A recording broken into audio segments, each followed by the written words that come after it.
Hey, this is Steve Gaito, certified financial planner and founder of Retirement Resource Management. Today, I want to talk to you about the difference between a plan and a portfolio.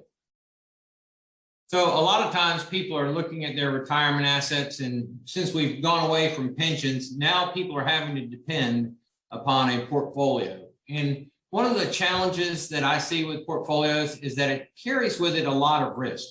And so what I have here is a situation with a client. Basically, they've got about $1.3 million set aside for retirement, and their plan is that they're going to just draw down from it as needs. And you can see, right here, I've got their pension income, I've got their Social Security, I've got their net monthly income, I've got their net monthly expenses, and there's a gap there. And so that gap is covered by the retirement funds. And so the process is, in a perfect world, you just draw off of it. And then at the end, if we lived in the perfect world, at the end, they'd have almost $500,000 left over. The problem with this is twofold. One is that we don't live in a perfect world, that things happen. We have a 2000, we have a 2001, a 2002, a 2008, where they can have a significant impact on these retirement funds.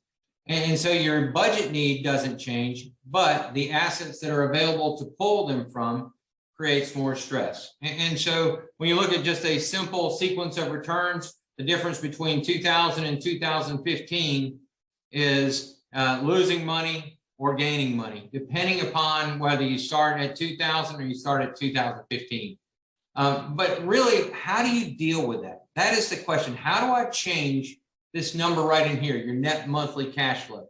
Well, that's by adding other things to your income. So in this case, for them, they actually took money out of their retirement accounts for 5 years. Now that $100,000 each year seems like a lot. It increases taxes a little bit, but it has some benefits. In their case, we actually converted some of the one of the annuities that they had to something that got them a little bit more income, and we turned the income benefit on. So they already had an annuity. We just chose to put turn the income on, and so you can see there's still some months where they have got negative cash flow. And usually those are in the months, where they're buying a new car or they're going on a trip or something along those lines. Those things happen. And it does cause you to draw down your assets. But look at what happens when, in this case, the Index Universal Life starts kicking in income tax-free. It turns to almost all green except for the years where they're purchasing a major thing. And we've got that planned in here. But the other thing that's really interesting is down here at the end. At the end of in a perfect world now, instead of 440, they've now got 867,000 plus the annuity that is still there, 704,000. So almost $1.5 million that's available to them.